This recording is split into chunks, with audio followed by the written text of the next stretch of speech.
Assalamualaikum warahmatullahi wabarakatuh. Halo semuanya, kenalin nama aku Muhammad Alfian Firmansyah. Aku kuliah di Universitas Negeri Malang di Prodi Teknologi Rekayasa Pemakaian Energi. Nah, di sini aku akan menjelaskan tentang distribusi binomial dan Poisson yang termasuk dalam mata kuliah probabilitas dan statistika. Tujuan aku membuat video ini untuk memenuhi tugasku di mata kuliah probabilitas dan statistika dan juga memperdalam ilmu tentang probabilitas dan statistika itu sendiri. Oke, langsung saja kita masuk ke materinya ya. Di sini kita akan membahas distribusi binomial dan Poisson. Sebelum itu, aku mau ingetin ya, kalau video ini tuh interaktif. Kalau aku ada salah atau kurang tepat, bisa dikoreksi dan kalian tulis di kolom komen, nanti kita bisa diskusi bareng di sana. Oke, lanjut. Dalam statistika, distribusi probabilitas menggambarkan bagaimana kemungkinan suatu kejadian tersebar. Terdapat dua jenis yang sering digunakan dalam dunia teknik energi. Sebelumnya, izin mengingatkan ya, kalau di sini aku fokusnya ke atau menggunakan contoh soal tentang energi atau teknik energi, karena aku juga kuliahnya di jurusan atau bidang tersebut. Lanjut, yaitu ada dua ya distribusinya. Yang pertama yaitu distribusi binomial, yang kedua yaitu distribusi Poisson. Apa sih distribusi binomial itu? Distribusi binomial adalah salah satu konsep paling dasar dan penting dalam ilmu statistika atau probabilitas, atau yang bisa disebut juga dengan peluang. Secara sederhana, distribusi ini digunakan untuk menghitung peluang terjadinya sebuah kejadian yang hanya memiliki dua kemungkinan hasil. Ingat ya, ada dua kemungkinan saja hasilnya, yang bisa disebut dengan sukses dan juga gagal, yang dilakukan secara berulang-ulang dalam jumlah percobaan yang sudah ditetapkan. Nah, di sini ada 4 syarat nih di distribusi binomial. Apa saja sih syaratnya? Yang pertama, hanya ada dua kemungkinan hasil. Nah, seperti sudah aku jelaskan sebelumnya ya, hanya ada dua kemungkinan hasilnya. Setiap percobaan hanya bisa menghasilkan dua kemungkinan, misalnya lulus atau gagal, atau pada bidang produksi misalnya ada cacat ataupun bagus, dan juga ada benar ataupun salah. Yang kedua yaitu jumlah percobaan tetap, atau yang di sini didefinisikan sebagai N. Kita harus tahu secara pasti berapa kali percobaan tersebut dilakukan dari awal. Misalnya seperti melempar koin 10 kali ataupun memeriksa 50 mesin. Yang ketiga yaitu kejadian saling bebas atau independen. Hasil dari percobaan pertama tidak boleh mempengaruhi hasil percobaan kedua, ketiga, dan juga seterusnya. Yang keempat, peluang sukses tetap, atau yang di sini didefinisikan sebagai P. Probabilitas atau peluang terjadinya sukses di setiap percobaan harus sama dari awal dan dari akhir, atau harus konsisten begitu ya. Oke, langsung saja masuk ke rumusnya. Rumusnya yaitu P buka kurung X sama dengan X tutup kurung sama dengan kombinasi N dan X ini kombinasi NX dikali P pangkat X buka kurung 1 min 1 tutup min 1 P tutup kurung pangkat N min X. Seperti yang sudah aku jelaskan sebelumnya tadi, bahwa NX ini kombinasi di mana N faktorial dibagi X faktorial buka kurung N min X tutup kurung faktorial, yang dimana N adalah jumlah percobaan dan P juga merupakan probabilitas sukses dalam satu percobaan, dan juga X-nya sebagai jumlah keberhasilan dalam N percobaan. Nah, langsung saja kita ke contoh soalnya ya. Sebuah pabrik memproduksi panel surya atau solar panel untuk sebuah proyek pembangkit listrik tenaga surya atau yang bisa kita sebut dengan PLTS.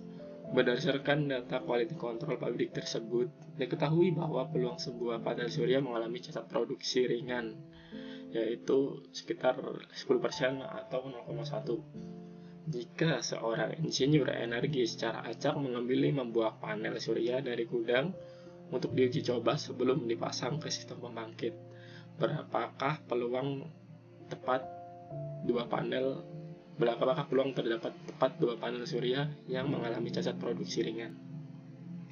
Kenapa sih soal ini pakai binomial? Ada yang tahu nggak? Coba kalian tulis di kolom komentar. Aku kasih waktu ya.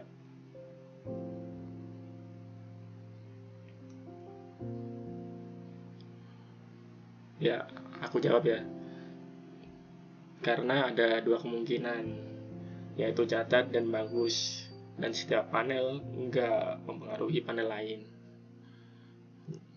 Oke, langsung saja kita bahas soalnya. Nah, di sini diketahui jumlah total panel surya yang diambil atau didefinisikan sebagai N adalah 5. Dan juga peluang panel surya yang mengalami cacat peluangnya yaitu 0,1 dari 10%. Jumlah panel surya yang catat yang dicari probabilitasnya atau yang didefinisikan sebagai X sama dengan 2. Oke, langsung kita masukkan saja rumusnya. P buka kurung X sama dengan X tutup kurung sama dengan kombinasi NX dikali P pangkat X buka kurung 1 min P tutup kurung pangkat N min X. Oke, langsung saja kita masukkan nilainya yang tadi.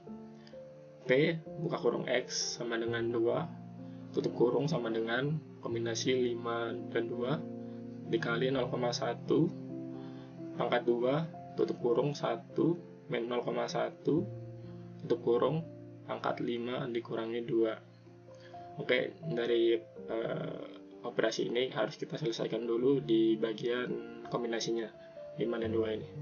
Oke, langsung saja sama dengan 5 faktorial dibagi 2 faktorial buka kurung 5 dikurangi 2 faktorial, yaitu 5 dikali 4 dikali 3 faktorial dibagi 2 dikali 1 dikali 3 faktorial, yang hasilnya adalah 10. Oke, lanjut. Langsung saja kita masukkan nilai kombinasinya yang sudah kita dapatkan tadi, yaitu 10. P buka kurung X sama dengan 2 tutup kurung sama dengan 10 dikali 0,1 pangkat 2 dikali 0,9 pangkat 5 min 2. P buka kurung X sama dengan 2 tutup kurung sama dengan 10 dikali 0,01 yaitu hasil dari 0,1 pangkat 2 dikali 0,9 pangkat 3, yaitu dimana hasil dari pangkat 5 dikurangi 2. P buka kurung X sama dengan 2 sama dengan 10 dikali 0,01 dikali 0,729.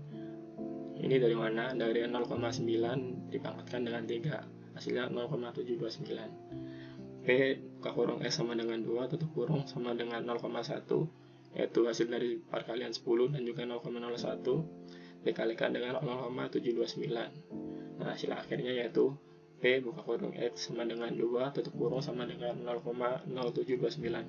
Jadi kesimpulannya adalah peluang bagi insinyur tersebut untuk menemukan tepat 2 panel surya yang catat dari 5 panel yang diuji adalah 0,0729 atau 7,2,9%. Lanjut pembahasan yang kedua. Sebelum itu izin mengingatkan ya, kalau kalian punya sanggahan atau ada yang kurang dari penjelasanku tadi, kalian bisa langsung saja sampaikan atau tulis di kolom komentar. Nanti kita diskusi bareng di sana. Oke, lanjut. Distribusi Poisson. Distribusi Poisson adalah sebuah alat bantu atau rumus matematika yang digunakan untuk menebak seberapa besar peluang atau probabilitas atau jumlah kejadian tertentu. Misalnya pelanggan yang datang dalam satu rentang waktu, asalkan kita tahu nilai rata-ratanya. Contoh dalam kejadian sehari-hari ini.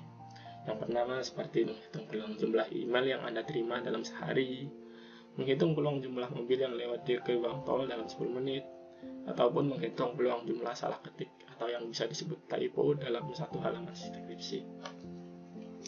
Nah, rumusnya dari distribusi Poisson yaitu P buka kurung X sama dengan X tutup kurung sama dengan bilangan Euler pangkat min negatif lambda dikali lambda pangkat X dibagi X faktorial.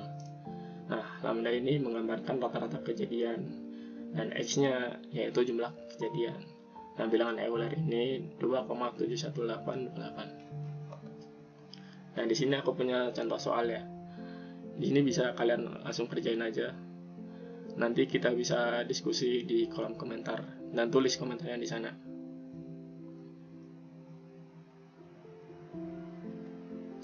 Oke, mungkin itu saja yang bisa aku jelasin atau sampaikan.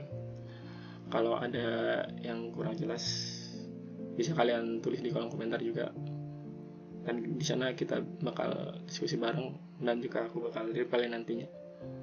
Oke, kalau ada kurang salahnya aku mohon maaf.